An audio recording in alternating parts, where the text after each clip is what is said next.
Bonjour. La naissance d'un enfant change toujours radicalement la vie de ses parents, mais cette famille va devoir faire face à des difficultés dont ils ne peuvent pas parler avec leurs voisins, leurs amis ou même avec le docteur. Cependant, comme c'est souvent le cas, les héros ne vont pas pouvoir garder le secret longtemps. Quelque part en France, Cathy, une jeune maman, arrive à la gendarmerie et explique que cela fait une semaine qu'elle ne trouve pas son partenaire. Elle raconte qu'il travaille dans la même usine et que personne ne l'a vu là-bas non plus. Personne n'arrive à le contacter et sa seule piste est que son conjoint, étant espagnol, il est peut-être retourné dans son pays natal. Cependant, la femme n'a pas fait l'appel à la police pour qu'il retrouve son partenaire. Elle explique qu'elle se retrouve seule avec 2 enfants et qu'elle ne s'en sort pas du tout. Cathy demande si elle peut mettre son fils le plus jeune sous tutelle temporairement, le temps que la situation se stabilise. Le bébé pleure beaucoup et s'en occuper lui prend toute son énergie. Le policier est surpris et essaie de la dissuader. Ça implique beaucoup de complications. On retourne quelques mois dans le passé. Une petite fille, Lisa, réveille sa maman et pendant que la mère essaie tant bien que mal de sortir du lit, Lisa prépare son propre petit déjeuner. Elle mange et Cathy amène sa fille à l'école sur sa moto. Puis elle va travailler à l'usine de produits cosmétiques. Tous les jours se ressemblent au travail, mais soudain, un nouvel employé attire le regard de Cathy. Elle observe l'homme pendant le déjeuner, puis elle sort fumer une cigarette comme à son habitude. Là, Cathy tombe nez à nez avec l'inconnu, et elle apprend qu'il s'appelle Paco. Immédiatement, le couple s'apprécie. Sans vraiment réfléchir, Paco et Cathy ont une relation sexuelle dans les toilettes. Le jour suivant, Paco attend Cathy devant l'usine à la fin de sa journée de travail. Elle explique que ce qui s'est passé entre eux était une erreur. J'ai pas l'habitude. Moi non plus. Le soir, Cathy met sa fille au lit et dit qu'elle va manger au restaurant avec des amis. En réalité, elle a un rendez-vous avec Paco. Pendant le dîner, elle parle de Lisa à son nouvel amant et apprend qu'il n'a pas d'enfant et a seulement été brièvement marié pendant sa jeunesse. Les amoureux passent une très bonne soirée, qui continue chez Cathy. Lisa se réveille et entend que quelque chose se passe en dehors de sa chambre, mais elle n'ose pas sortir pour aller voir. Le lendemain matin, la petite fille entre dans la cuisine et voit sa mère et un inconnu partager un bon petit déjeuner en pyjama. Lisa est effrayée et court se cacher dans sa chambre. Cathy la suit et lui explique que Paco va sans doute vivre avec elle bientôt, donc il va falloir qu'elle s'habitue à lui. Maintenant, Lisa va à l'école en bus, et c'est Paco qui est derrière Cathy sur la moto. Quelques mois plus tard, Paco est appelé par le directeur de l'usine, qui lui annonce que Cathy est à l'hôpital. Elle donne naissance à un garçon, et Lisa choisit son nom, Ricky. La vie de la petite fille est bousculée de nouveau. Son beau-père transforme sa chambre en pouponnière, et toute l'attention est tournée vers le bébé. Paco fait de son mieux pour nouer une relation avec la petite fille, mais elle ne l'accepte toujours pas. Tiens, va manger le poulet que papa prendrait. Papa passe Paco. Un peu plus tard, Lisa voit Paco dans la rue avec une femme. Paco rentre tard à la maison de plus en plus souvent. À l'une de ces occasions, Cathy n'en peut plus et cause un scandale. Elle dit que le bébé pleure tout le temps et qu'elle n'a pas assez de temps pour tout faire et se plaint que Paco ne l'aide pas du tout. Il répond méchamment, mais finit par accepter de travailler de nuit et de s'occuper de son fils pendant la journée. Avant de se coucher, ils se réconcilient et rêvent ensemble que bientôt tout sera comme avant. Le jour suivant, Cathy se rend à l'usine et Paco est allongé sur le canapé avec une bouteille de bière. Mais sa tranquillité est de courte durée, Ricky se met bientôt à pleurer. Son père va dans la cuisine pour préparer une bouteille de lait pour le bébé, le nourrit et change sa couche.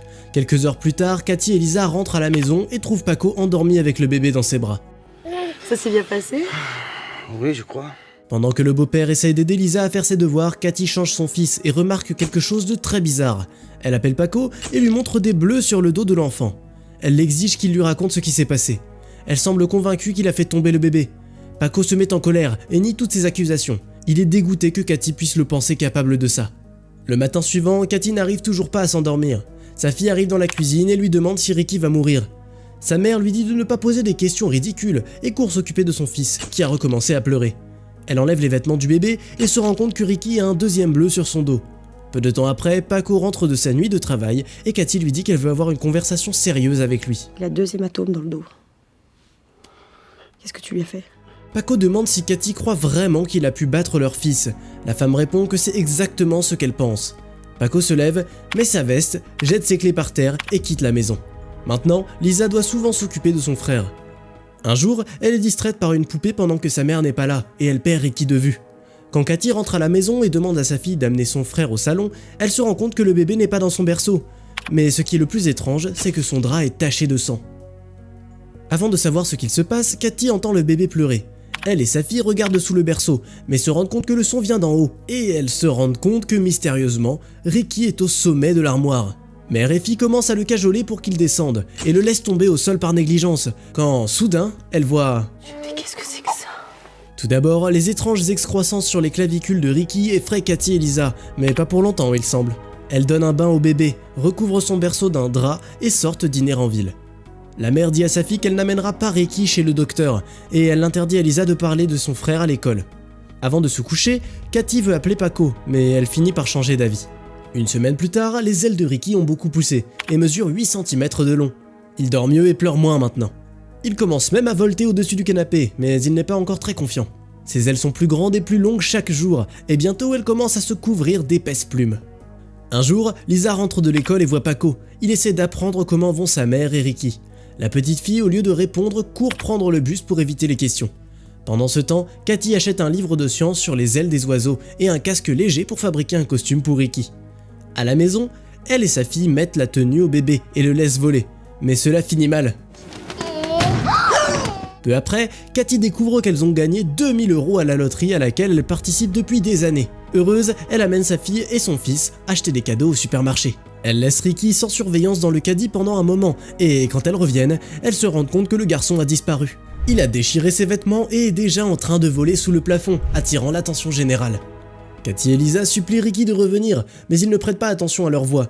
Les employés du supermarché ordonnent tout le monde de sortir, et le personnel de sécurité commence à chasser l'enfant. La mère du garçon pense qu'il est attiré par les lumières vives et demande à l'administration d'éteindre les lumières. Le plan fonctionne. Cathy et Lisa se retrouvent à l'hôpital. Un docteur local, qui admire la particularité incroyable de Ricky, les invite dans son bureau. Il annonce que l'enfant devrait être examiné en détail et gardé en observation pendant un moment. Cathy s'y oppose avec véhémence, elle ne veut pas que son fils devienne un rat de laboratoire.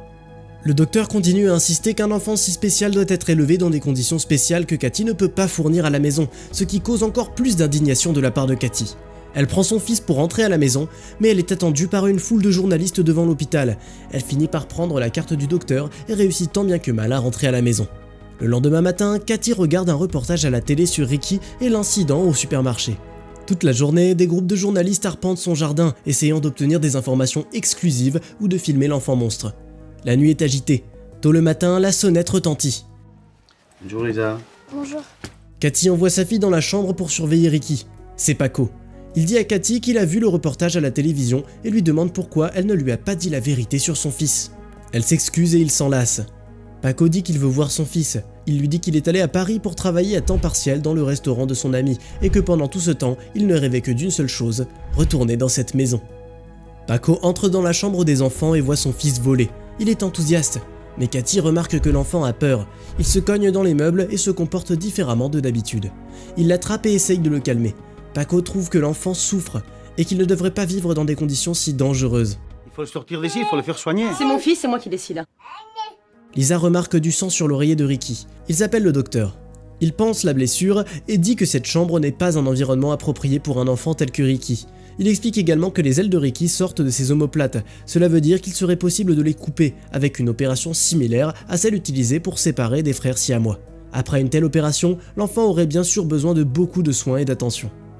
Ce soir-là, Lisa essaie de couper les ailes de son frère avec des ciseaux, mais son beau-père l'effraie et la fait arrêter. Après avoir regardé son fils, Paco se rend dans la cuisine pour parler à sa conjointe. Il dit que s'occuper de Ricky coûtera beaucoup d'argent et il suggère que Cathy fasse affaire avec les journalistes. La femme n'est pas sûre de cette idée.